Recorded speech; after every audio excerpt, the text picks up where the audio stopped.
في ملخصنا النهاردة هتكون حلقة مليانة بالصدمات والمفاجآت، لكن كالعادة بتكون أكتر واحدة بتتصدم هي زليش، واللي كل ما بتبدأ تعيش أحلامها بتصحى على صدمة تفوقها.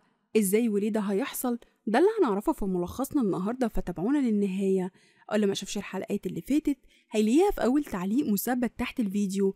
ما ننساش نحط لايك ونعمل شير للفيديو ونشترك ونفعل جرس التنبيهات لو أول مرة تشوفونا.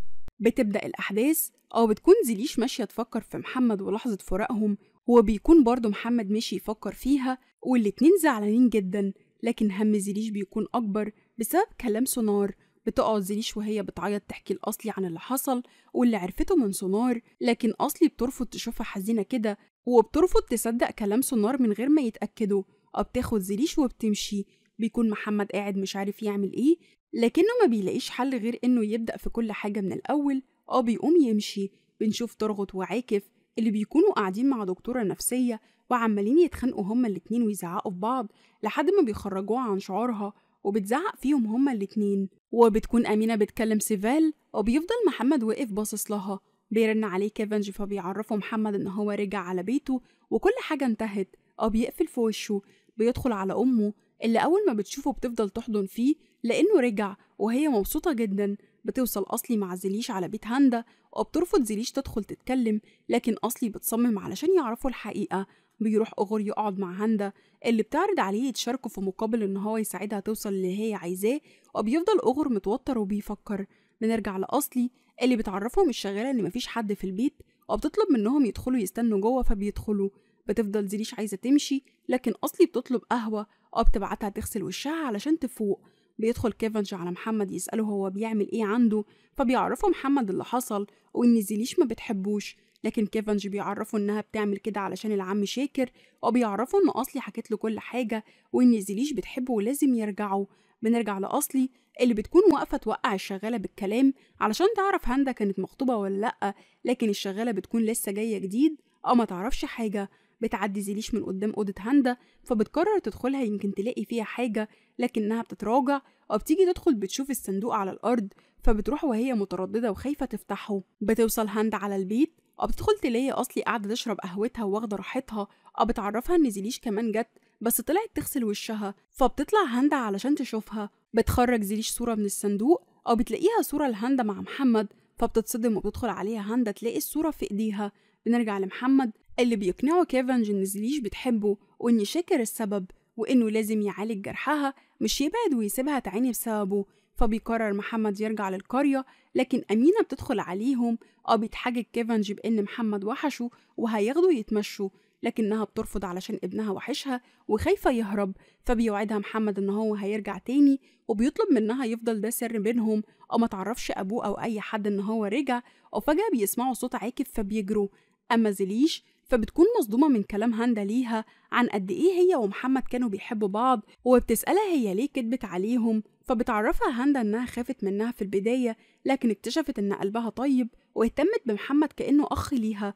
فبتتضايق زليش، بتعرفها إن هو كان واحد بيسدد دينه مش أكتر، وإنها طردته من عندهم وتروح تدور عليه بعيد عنهم. وبتاخد أصلي الصورة وهما مش واخدين بالهم وبيمشوا. بيكون محمد لسه مستخبي وأمينة خايفة وبتبص عليه، وبيفضل عاكف يتكلم ويسألها هي مركزة مع إيه وليه ما سألتوش هو عمل إيه عند الدكتورة النفسية. بتعرفه إنها سامعاه، فبيجري محمد وكيفنج يخرجوا، وبيسأل محمد عن أغر لكن كيفنج ما بيكونش عارف هو فين. وبنرجع العاكف اللي بيستغرب تصرفات أمينة، وبيقوم يبص هي بتبص على إيه لكنه ما بيلاقيش حاجة. بتكون زليش راجعة مع أصلي في العربية ومقررة تقفل موضوع محمد ده نهائي، لكنها بتوصل وبتلاقيه واقف في وشها. بنشوف هاندا بتكلم أغر تحكي له عن اللي حصل وإن زليش عرفت كل حاجة، وإن زليش طردت محمد، لكن أغر بيعرفها إن محمد رجع على القرية تاني. وبنشوف إن أغر بقى في صف هاندا بينقل لها الأخبار. لما بيدخل كيفنج عليه بيعمل نفسه بيتكلم مستثمر، بيقفل مع هاندا، بيكذب وبيقول إن هو لقى مستثمر لمشروعهم. بتسأل زليش محمد هو ليه رجع، فبيعرفها إن هو رجع علشان عرف إن كل تصرفاتها دي بسبب العم شاكر مش بسبب مشاعرها. فبتعرف إن أصلي هي اللي قالت كده لكيفنج. بتطلب من محمد يستناها ساعة علشان في مواضيع لازم يتكلموا فيها، وبتعرف زليش أصلي إنها ترجع محمد لهاندا وتخلص من كل ده لأنه مش ملكها. بيرجع محمد للحظيرة، بيلاقي شاكر جاي عايزه، وبنروح للدرموشي اللي بيكون في المستشفى. بعد ما اتعرض للضرب، وبيكون برضه عايز يتكلم في موضوع أصلي، لكن فيكو وحسنية خلاص قلبهم جمد بعد ما عرفوا إن هو ما قتلش حد، أو بيرجعوا يعاملوه وحش زي الأول. بيقعد شاكر مع محمد وبيحكي له إن هو زمان هو وزيليش صغيرة كانوا بييجوا للمكان ده، وفي مرة لقى زيليش حضنة تعبان أو بتلعبه وفرحانة بيه، فطلب منها ترميه، لكنها كانت بتحبه لحد ما التعبان عضها فجأة وأخدها على المستشفى بسرعة ولحقوها، لكنها فضلت سخنة وتعبانة طول الليل. وقتها هو أدرك إن زيليش طيبة جدا لدرجة إنها ممكن تتعاطف مع تعبان وتاخده لحضنها وهو يأذيها، وإنه يومها قرر يبعدها عن أي حاجة تأذيها حتى لو كانت بتحبها. بيفهم محمد كلامه وإنه قصده عليه، بيجي يتكلم لكن شاكر بيرفض يسمعه وبيطلب منه ياخد حاجته ويمشي من القرية فورا، أو بيسيبه وبيمشي. بيرجع محمد يلاقي زيليش محضرة لهم شاي ومصممة يشربوا، وبيقعدوا يشربوا سوا. أو بتكون هاندا خارجة لكن ترغد بيعترض علشان عاكف معزوم عندهم بالليل زي ما الدكتورة طلبت منهم، وإن علشان كده لازم تكون موجودة علشان يفهموا إنها مش متأثرة وإنها كويسة. وبتكون زيليش حاطة منوم في الشاي لمحمد ونيمته، وبتشيله هي وأصلي علشان يرجعوه لهاندا. بنشوف سونار بيرش مية في الشارع، أو بتكون ناس ودرموش معديين، واللي بيتكلم معاهم سونار عن هيكون في فرح كبير قريب، فبتسأله ناس قصده ايه، فبيعرفها ان محمد وهاندا هيتجوزوا ويمشي من هنا، او بيكون مبسوط. لكن الناس بتتصدم طبعا. بنروح لحسنية وفيكو، اللي بنعرف ان فيكو هو اللي ضرب درموش بالطريقة دي، او بيكونوا قاعدين يتكلموا، او بتدخل نفس الست تسألهم عن بيري وبنعرف انها عايزة تجوزها لابنها، فبيتصدموا. بيقعدوا يتكلموا بالليل سوا، او بتكون حسنية عايزة تلاقي حل علشان تتجوز شاكر وبيري لانهم بيحبوا بعض، بس محدش عايز يعترف، أو بتخلي فيكو يرن على شاكر علشان يخلصوا الموضوع ده. بنشوف الكل متجمع في بيت ترغط، أو بياكلوا سوا زي ما الدكتورة طلبت منهم، أو بتسأل أمينة هاندا عن حالها، فبيرد ترغط إنها كويسة جدا، وخصوصا بعد ما بعدت عن ابنهم اللي ما يسواش أي حاجة. بتعترض أمينة على طريقة كلامه عن محمد لأنه ابنها في الآخر، لكن ترغط بيعرفها إن ابنها جبان وهرب يوم الفرح، فبتعرفوا إن هما اللي خوفوا الولد وخلوه يهرب. وبيفضل الكل يتكلم في نفس الوقت وبيبتدوا يهاجموا بعض. في اللحظة دي بتوصل أصلي وزيليش وعلى إيديهم محمد، أو بيطلبوا هاندا، اللي بتخرج تتصدم وبتطلب منهم ياخدوه علشان هي مش عايزاه، أو بتقفل في وشهم. بيفضلوا مش عارفين هو ليه الكل رافضه كده، أو بياخدوه وبيمشوا. أو بيرن موبايل زيليش وبيكون أبوها اللي بيسألها هي فين، فبتكدب عليه وبتعرفه إنها راحت مع أصلي يشتروا شوية حاجات. أما فيكو وحسنية بيبدأوا يتكلموا عن النصيب، وإن حتى لو العزاب كبار لازم يتجوزوا زي بيري مثلا، أكيد نصيبها هيجي. فبيتعصب شاكر بشكل لا إرادي أو بيرفض جدا، لكنه بيتحرج وبيعرفهم إن لو جه حد مناسب يعني مفيش مشكلة. أو بتتحرج بيري أو بتقوم تجيب الشاي. بتفضل زيليش تبص لمحمد بحب، أو بتكون مبسوطة لأن محدش عايزه، لكن في نفس الوقت خايفة لأن هيجي وقت وهيمشي، أو بتفضل قاعدة جنبه. بيجي تاني يوم، أو بيروح شاكر على الحظيرة وبيكلم إدريس يعرفه إن هو يجي ياخد حفيده من عندهم، لأن كل ما بيطردوه بيرجع تاني. فبيطلب منه إدريس يقابله في حتة، فبيوافق هو. بيصحى درموش وبيحاول يرخم على محمد ويصحيه، وبيصحى محمد جسمه كله متكسر وحاسس إن هو حلم غريب، وبيبدأ يحكيه، وبيلاقي درموش بيكمله. فبيستغرب، لكن درموش بيعرفه إن هو ما كانش بيحلم، وإنه سونار حرض زيليش عليه وعرفها إن هو وهاندا مخطوبين. فبيتصدم محمد وبيتعصب. بتدخل أصلي على زيليش تعرفها إنها شافت أبوها ماشي، وواضح إن هو متعصب وهيهد الدنيا. بيلاقوا محمد بينده عليهم، فبتخرج زيليش اللي بيسألها هي إزاي صدقت كدب سونار عليها، فبتعرفه إن هاندا أكدت كلامه وإنه خاطبها. بتجيب له أصلي الصورة وتوريها له، فبيسكت وبتعرفه زيليش هو مين ومن عيلة مين، وإنه وهاندا بيحبوا بعض، وبتطلب منه يرجع لحياته. لكن محمد بيعترض لأنه فقد ذاكرته، بس لو كان بيحب هاندا كان هيحس بده. بياخد الصورة يبص فيها شوية، بعدها بيعرف زيليش إن هو ما بيثقش في هاندا، وعلشان كده هيدوروا على الحقيقة بنفسهم. بينزل درموش من عربية زيليش، فبيسألوا سونار لو كانت زيليش مع محمد في العربية، فبيستفزوا الأول وبعدها بيعرفوا إن هما راحوا سوا يكشفوا شوية أسرار، أو بيسيبوا وبيمشي. وبيفضل سونار هو وناس هيتجننوا. بنشوف إدريس اللي بيكون قاعد مع شاكر، وبيضحك لأن هاندا خدعت القرية كلها، وبيعرفوا الحقيقة وإن محمد محبش هاندا وهرب منها كمان. فبيفضل شاكر يضحك وبيسأله إدريس هو ليه بيدور ورا الموضوع ده، ولا محمد وقع في حب جميلة من تشكران واسمها زيليش. بيرن كيفنج على محمد اللي بيعرفوا إن هو راح المكان اللي كان منظم لهم الفرح علشان يعرفوا الفرح كان فين، ويكشف الحقيقة لزيليش بالطريقة، لأن هاندا أقنعت الكل إن هو كان بيحبها. بيقفل معاه وبيرجع للراجل اللي بيعرفه إن هو وصل لمكان الفرح وإنه كان في فندق. بتصدم زيليش لأنها بتفكر محمد متجوز، لكن محمد بيطلب منها تهدى لحد ما يروحوا ويكتشفوا الحقيقة بنفسهم.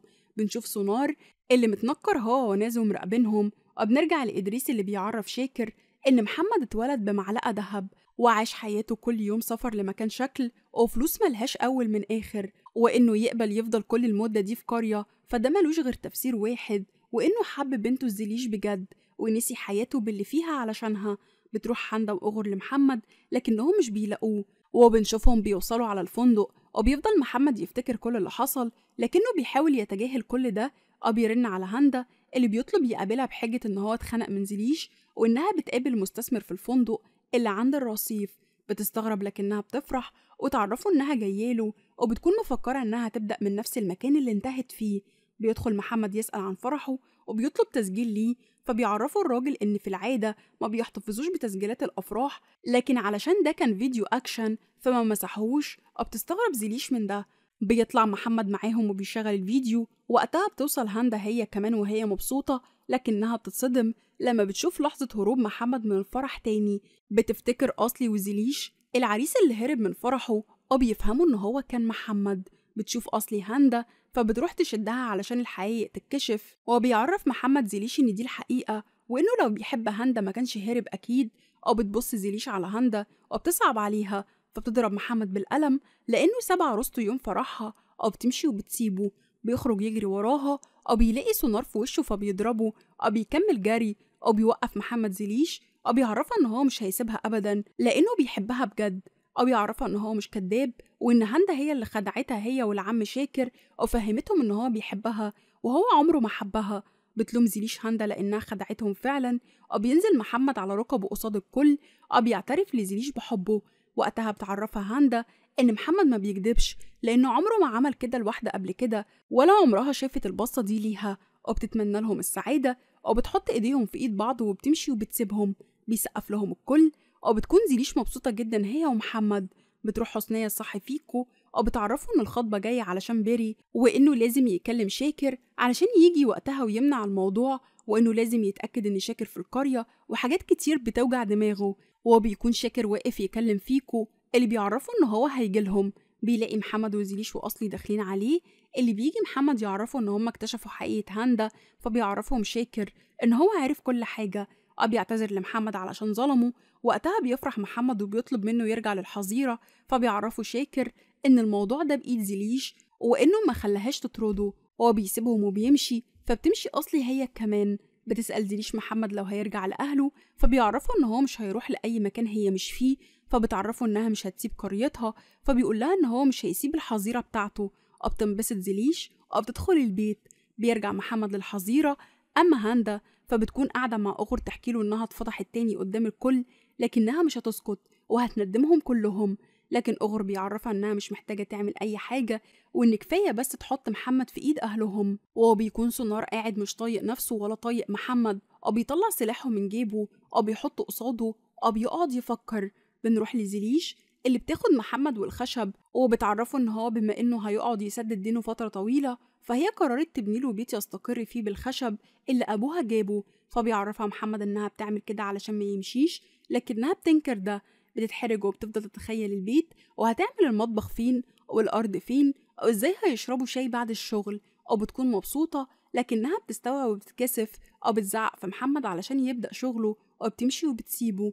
بتدخل سيفال على ترغط تقنعه إن هو يكمل مع الدكتورة، لكنه بيرفض. وبتدخل عليهم هاندا تعرفهم إنها لقت حل لكل ده وإن هما هيروحوا بيت عاكف. فبيتعصب ترغط لكن هاندا بتطلب منه يثق فيها وبتمشي وبتسيبهم. بيكون محمد وزليش بيبنوا البيت سوا. بيجي كيفنج اللي بتلومه زليش لأنه ساعد هاندا لأنه صاحب محمد ما عرفهمش، فبيعرفها إن هو ما كانش بيساعد هاندا، هو كان جنب صاحبه وأخوه محمد. بيطلب منها 5 دقايق علشان يفكر محمد بيه ويحلوا مشاكلهم، فبتسيبهم وبتمشي. فبيعرف كيفنج محمد إن أمه عايزة تكلمه ضروري بيديله يكلمها.